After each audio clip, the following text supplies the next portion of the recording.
ఇవాళ మనం మాట్లాడుకోబోయే టాపిక్ వచ్చేసరికి 3D యానిమేషన్. 3D యానిమేషన్లో కొన్ని పార్ట్స్ ఉంటాయి. Example modelling, texturing, lighting, animation, rigging and dynamics. Modelling అంటే మీరు బాహుబలి లాంటి మూవీలో వెనకాల బ్యాక్గ్రౌండ్లో సెట్ చూసుంటారు.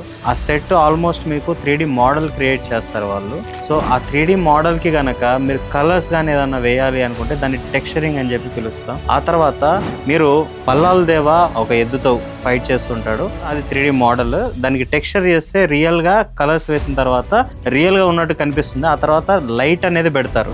సో ఫైట్ చేయడానికి, మాట్లాడడానికి, ఏదన్నా సీక్వెన్స్ క్రియేట్ చేయాలి అంటే బోన్స్ అనేది కంపల్సరీగా పెట్టాల్సి ఉంటుంది. దాన్ని రిగ్గింగ్ అని పిలుస్తాం. ఆ తర్వాత డైనమిక్స్, మీకు బయట బాంబ్ బ్లాస్ట్ ఎఫెక్ట్స్ కావచ్చు, లేదంటే న్యూక్లియర్ ఫిజన్ ఏదన్నా చూపించాలి, వాటర్ ఫాల్స్ని చూపించాలి, ఫైర్ ఎఫెక్ట్స్ని చూపించాలి, ఇవన్నీ సిమ్యులేషన్స్ చూపించాలి అంటే డైనమిక్స్ చేస్తారు.